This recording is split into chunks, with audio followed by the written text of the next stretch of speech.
Hi, Simon here. Back from the UK Drone Nationals. Had a fantastic time yesterday. It was so much fun. It was like witnessing the birth of a new sport. It was just amazing. Technically, it ran so well, and the course was so much fun to race. And the quality of the racing was just absolutely amazing, like mind-blowingly good. Technically everything worked. I believe the video stream was watched by a bunch of people on YouTube as well, and it was really, really good fun. I learned a bunch of things, so I thought I'd just do a brain dump and tell you some of the stuff, some of the tips that I picked up yesterday from my first ever time racing in like a really well-organised professional race with heats and quarterfinals and finals. So how did I go? I got into the quarterfinals. I came third in my quarterfinals, so I didn't proceed to the semi-finals. My first heat, I got twice around. On my second lap, I clipped the second last archway. And then my second two heats, I sort of took it a bit easy and finished them and got second both times, which was enough to get me through to the quarterfinals. What did I learn? So taking off in I do a lot of acro flying, but I always take off in stabilized mode.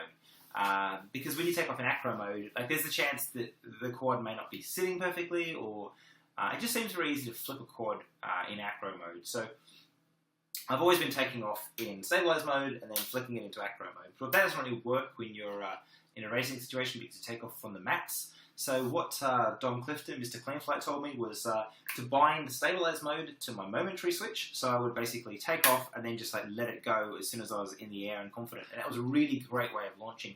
I think probably about 1 in every 6 or 1 in every 8 people who launched off the mats would flip over. So all the time you would see like 3 of the 4 competitors have got away and 1 of them has flipped over on the mat. So if you haven't practiced launching from the ground in acro mode and it's your first time racing, just bind stabilized mode to switch and then just let it go after you take off. That's a really good little tip. Another tip that I learned was I have, like most people, set auto disarm after 5 seconds, which means that 5 seconds after you arm, if you haven't taken off or if you're at 0 throttle, it disarms. Which is really annoying because you get a 10-second countdown in a race, and then there's a good, like, indeterminate amount of time. I think it's like 6 seconds before the actual takeoff thing goes.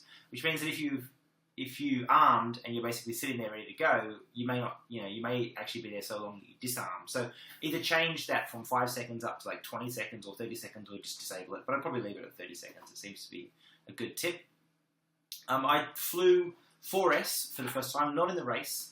Beforehand, I chucked an 1800 4S battery on with my 12-amp BL Heli ESCs, and it was so quick. It just took off and shot up in the sky. But I had the desync issue that's been affecting everybody, so I'll have to patch it and change the timing to medium-high. I've got a ESC programming tool coming to do that, and I'll probably swap out those 12-amp ESCs for 16-amp ESCs as well at the same time. But yeah, 4S seemed a lot of fun, but I wasn't racing on 4S, I was racing on 3S. I think most people were. I think the really top guys were racing on 4S, though. You can just see by the way they kind of explode. This is Luke Bannister's run in the background here. By far the fastest guy out there. He was lapping in like 22 seconds, whereas everyone else was, like the good guys were lapping in 24, 26. I don't actually know what my time was. I haven't actually looked at the video yet, although I can probably work it out. It's probably closer to a minute. What else? So the championship was won by Jab 1A. He beat Chi Lao and Brett Collins. Brett Collins actually crashed out. What happened? Luke Bannister and Brett Collins crashed out. Brett Collins got further around. Chi Lao and Jab 1A finished it. And so they came first, second, and third. Luke was really unlucky not to win it. He was so fast, so quick. I've got video onboard recording of my lap first, and then I'll show you Luke's lap so you can see how much of a difference it is. Okay, so this is my second heat when I finished, and I came second. It's a 40-second lap, so about average, I guess, for what people were doing. I was about halfway down the list of people. I was in the top 16, but only just. So I'll walk you through it, and then I'll show you Luke Bannister's, which is obviously much quicker. So you can see my parking lines. These are sort of to help me judge perspective in the horizon. My way of going around corners is sort of a coordinated turn, so a bit of pitch, bit of roll, bit of yaw, and nice and smooth and kind of like line up. And I just put those like blue lines between the gates and then just kind of fly through them. Not the quickest way to go around the corner. The quickest way to go around the corner is the way people like Luke and Jab 1A were doing it, which is to sort of do a hockey stop, where you just sort of turn the quad sideways, and then just like maximum thrust to just like instantly change direction. Those guys are so much quicker. So this is as I said, a 40-second lap. It's a really great course, actually. It's really good fun, and yeah, there you go, across the line, 40 seconds. So let's switch over and show you Luke's run, which is just insane. So right from the outset, he just explodes off.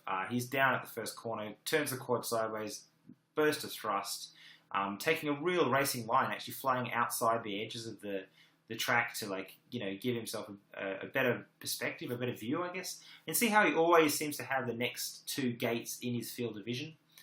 It's a really good way of flying, actually. And look at that, like 20 seconds he's through the 22 seconds he's through the course.